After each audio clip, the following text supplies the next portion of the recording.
selingkuhan sama istri pertamanya, dan digagalkanlah pernikahan itu. Naas malamnya dia itu sangat marah, memiliki niat jahat ya. Dia bawa sebuah golok, datang ke rumah dan memenggal kepala istri pertamanya. Ini yang terjadi. Ini kepalanya ditenteng seperti ini, teman-teman. Assalamualaikum warahmatullahi wabarakatuh, sahabat mata putih dimanapun Anda berada. Saya ucapkan banyak terima kasih karena kalian telah mensupport channel ini dari nol hingga sekarang. Saya ucapkan banyak terima kasih. Mudah-mudahan setiap tayangan yang saya berikan selalu memberikan wawasan dan menuju di mana kalian itu menjadi orang yang lebih baik, menjadi orang yang lebih taat terhadap agama. Allahumma amin ya rabbal alamin.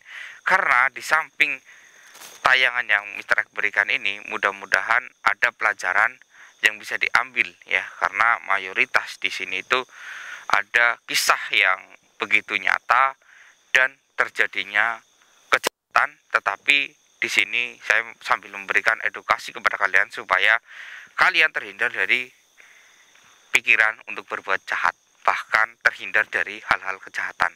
Karena setiap yang manusia lakukan, entah itu merugikan orang lain dengan sengaja ataupun tidak sengaja, itu akan ada balasannya, teman-teman. Enggak mungkin tidak, karena hakim seadil-adilnya itu adalah Allah Subhanahu wa taala. Ya. Dan ini teman-teman, saya berada di lokasi ini diinformasikan ada orang yang melihat wanita yang meneteng kepala. Saya nggak tahu itu kepala apa, tetapi infonya itu ini wanita katanya itu memang kisahnya itu sudah sangat lama, tapi akhir-akhir ini muncul kembali. Apa yang terjadi saya pun nggak tahu, karena di sini itu adalah jalan menuju pemakaman, dan mungkin saja bisa kisah yang lama itu terulang lagi karena ada suatu hal yang mengungkit tentang si makhluk tersebut ya, ataupun si roh tersebut atau arwah tersebut ya, teman-teman. Dan ini saya sedang mencarinya. Tadi barusan melihat ke pemakaman, tapi di pemakamannya itu song biasa aja, nggak ada apa-apa ya. Dan sekarang saya mencari di pinggiran, mudah-mudahan bisa ditemukan, dan infonya itu ditemukan orangnya di sekitar sini ya, orang yang melihat itu di sekitar sini. Karena yang sebenarnya jalan itu yang di bawah, bisa dilihat ke sini Bang Indra ya, ini adalah jalan ya, teman-teman. Ini saya turun ke bawah sebentar, bismillahirrahmanirrahim ya. Ini ada jalannya, tapi orangnya melihatnya itu di situ ya. Jadi saya sekarang tepat berada di lokasinya, dan ini jalan sebenarnya yang di Bang Indra itu, yang di atas ini juga jalan, teman-teman, tapi sudah tidak dipakai ya. Saya nggak tahu, padahal jalannya bersebelahan tapi tidak dipakai. Di sini pun ribun ya. Oke Bang Indra, kita lebih baik maju ke depan. Bismillahirrahmanirrahim, Allahu Akbar.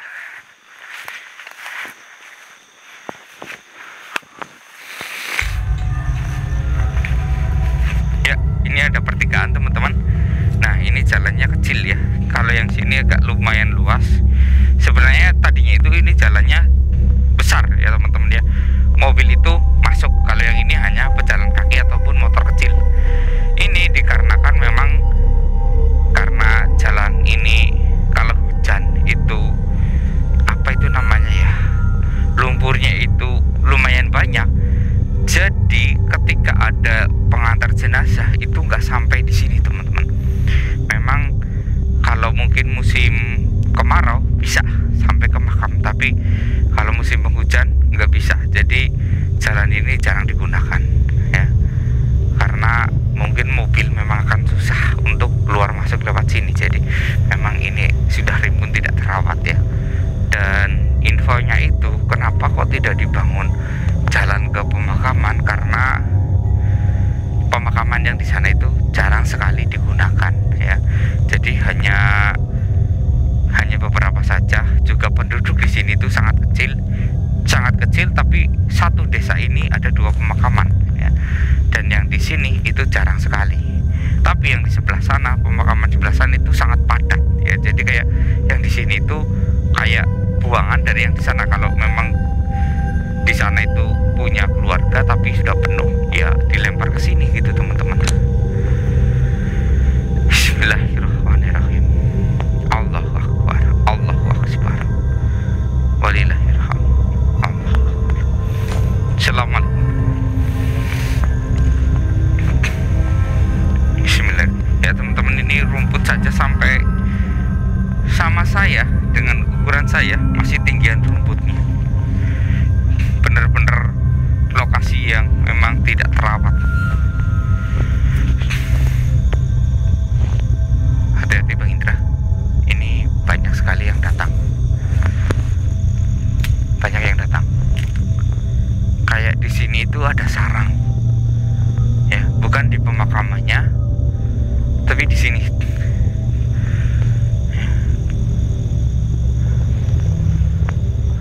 Kayak ini itu sarang. Bismillah.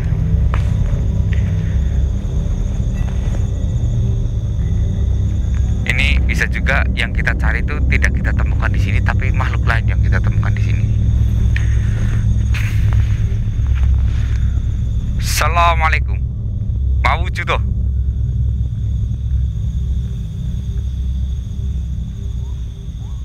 Mau wujud toh? Wujud ya wujud. Allahu akbar. Astagfirullah. Bang Indra tadi lihat saya putih nggak? Ya. Ini nih. Dia muncul di hadapan saya nih. Tadi yang saya panggil wujud ya wujud. Ini kok kayak kuntilanak ya, tapi bukan. Bukan teman-teman. Assalamualaikum. Assalamualaikum.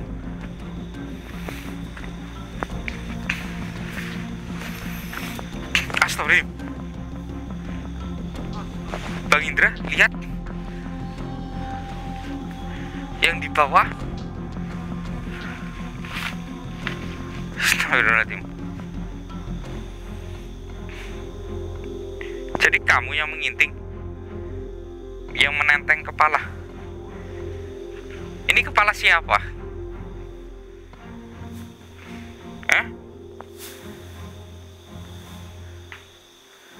Astagfirullah.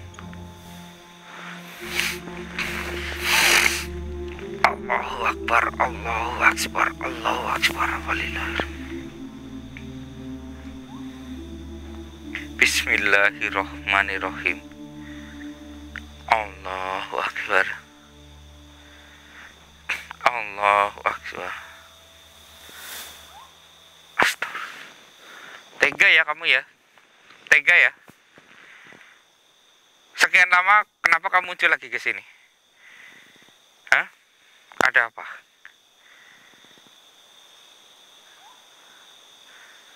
Gak tenang? Ya jelas gak tenang lah. Kamu memang benar-benar wanita iblis. Wanita yang tidak tahu diri.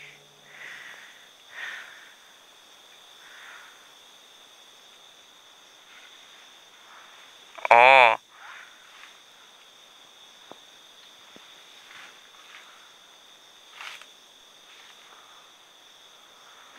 jadi teman-teman, ini kenapa dia seperti ini, karena ada yang mengungkit dia hingga dia bangkit dari tidurnya selama ini. Ini adalah wanita yang berhati iblis, teman-teman. Kenapa saya bilang seperti itu? Tadi saya menerawang dari kepala yang dia tentang ini. Ternyata ini adalah kepala dari seorang wanita ya. Jadi perempuan ini adalah tadinya itu perempuan yang bisa dikatakan istri simpanan, tapi belum menikah ya teman-teman ya. Istri simpanan. Dan dia hamil. Tetapi ketika si dia meminta pertanggungjawaban kepada si lakinya, istri sahnya itu nggak menyetujuinya, teman-teman, nggak menyetujuinya, dan akhirnya mereka berdua menikah dengan cara sembunyi-sembunyi tanpa diketahui istri pertama. Ya mungkin ini waktu itu jalurnya jalur mungkin nikah siri ya, karena kalau nikah resmi memang harus ada istri pertamanya. Dan dia ketahuan, teman-teman, ketahuan sama istri pertamanya, dan digagalkanlah pernikahan itu. Naas, malamnya dia itu sangat marah, memiliki niat jahat ya. Dia bawa sebuah golok, datang ke rumah dan memenggal kepala istri pertamanya. Ini yang terjadi. Ini kepalanya ditenteng seperti ini, teman-teman.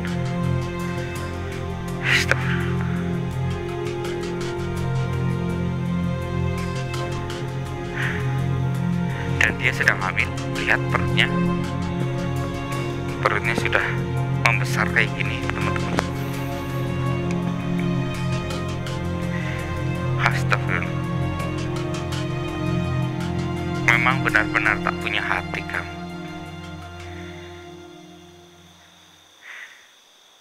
Semua cara bisa diselesaikan dengan mediasi baik-baik. Gak perlu seperti ini, gak perlu membunuh.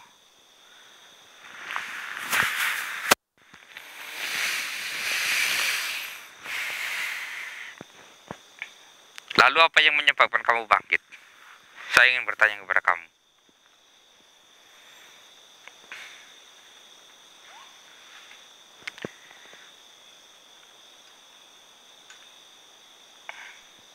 Oh,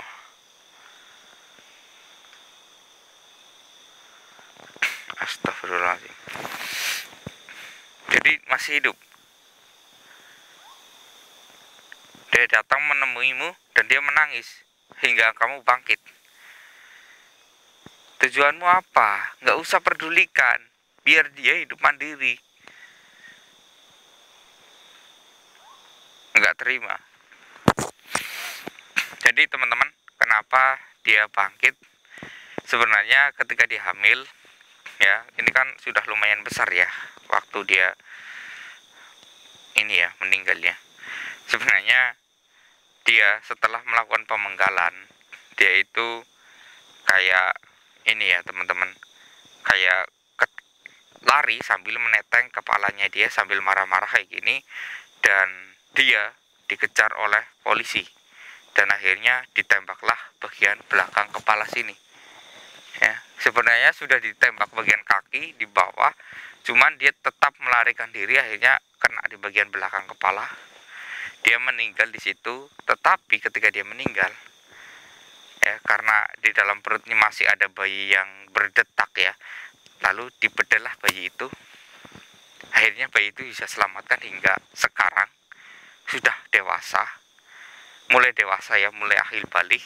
Dan anaknya itu punya masalah, menangis di pemakaman ibunya, dan akhirnya ibunya bangkit dengan meneteng kayak gini. Dia menangis karena apa? Anaknya, karena ya biasa, ketika seorang anak, satu keluarga dengan anak yang ini kan istrinya pertama itu punya anak juga, dan dia anaknya sudah besar, dijadikan satu keluarga. Nah, yang anak ini dengan yang anak ini tidak akur, teman-teman, karena yang anak pertama itu menganggap bahwa ibu kamu itu adalah pembunuh. Ya memang pembunuh, tapi karena gunjingan itu berlebihan terus menerus hingga dewasa sekarang, anak ini kayak ditindas, akhirnya menangis, dan ibu ini keluar ya, ibu ini keluar. Padahal sudah sangat lama ini dia tidak keluar, mungkin sudah tenang, akhirnya tergugah hati amarahnya dan bangkit. Arwahnya pun bangkit.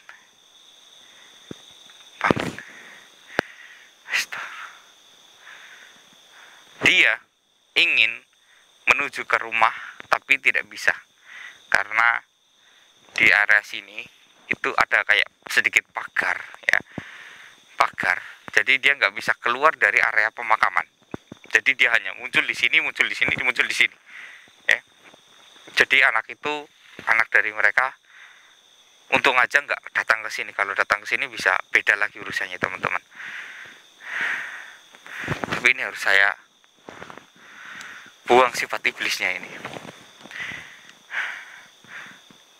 Lebih baik kamu tidur selamanya. Akan saya buang sifat iblis kamu. Ini sudah selesai, ini bukan urusan jiwa manusia lagi.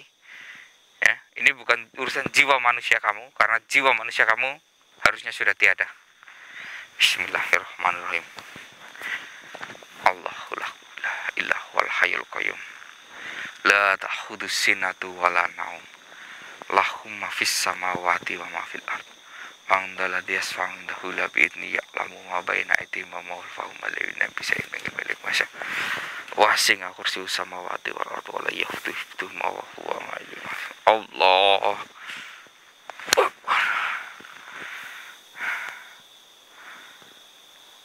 Dah, kamu nggak boleh menakuti lagi.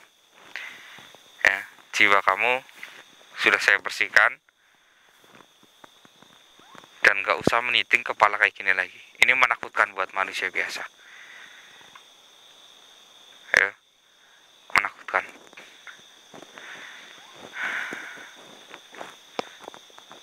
Sekarang kamu tenang. Pergilah dengan tenang. Jangan pernah kembali ke sini lagi. Pergilah dengan tenang.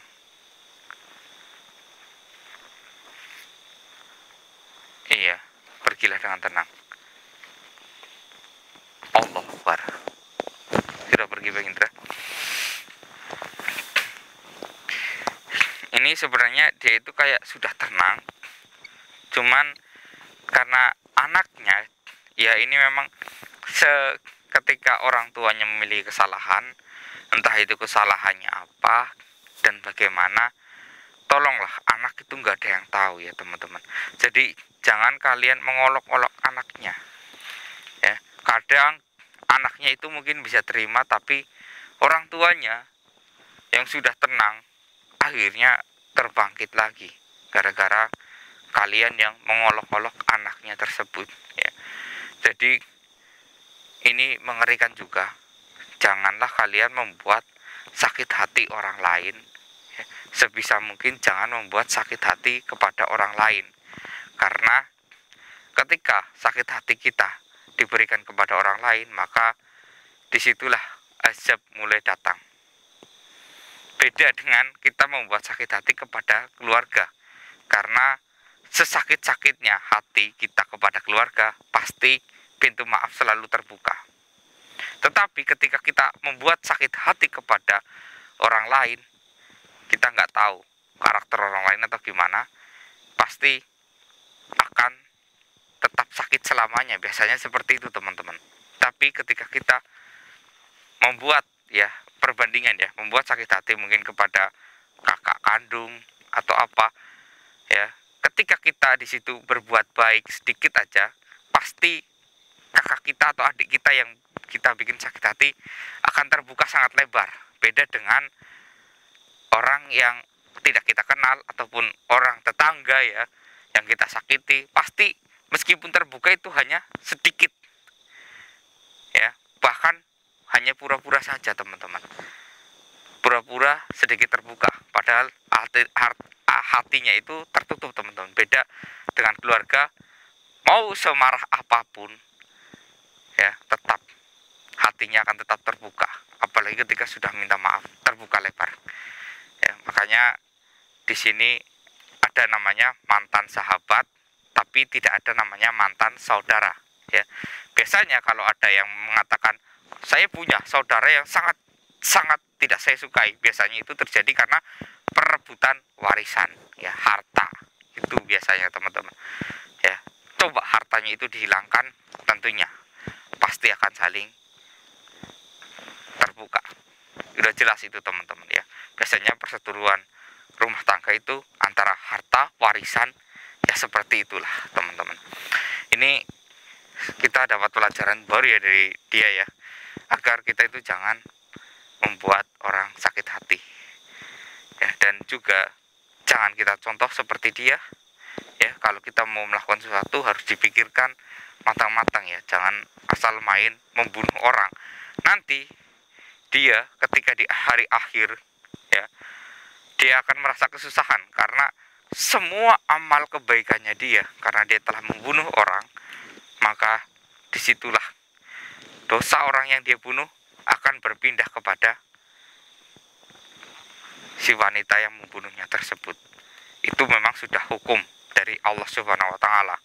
Ya, buat kalian yang memiliki keluarga tapi meninggal karena terbunuh, jangan memiliki dendam ya. Karena hukum Allah itu lebih mengerikan. Ya. Nauzubillahi min dzalik. Mudah-mudahan keluarga kita sehat walafiat. Oke, teman-teman, mungkin sampai di sini saya akan kembali untuk menemui orang yang tadi menjumpai makhluk ataupun sosok tersebut, bahwa sekarang sudah aman, sudah saya buang sifat buruknya. Dan sampai di sini saya Mister undur diri. Wassalamualaikum warahmatullahi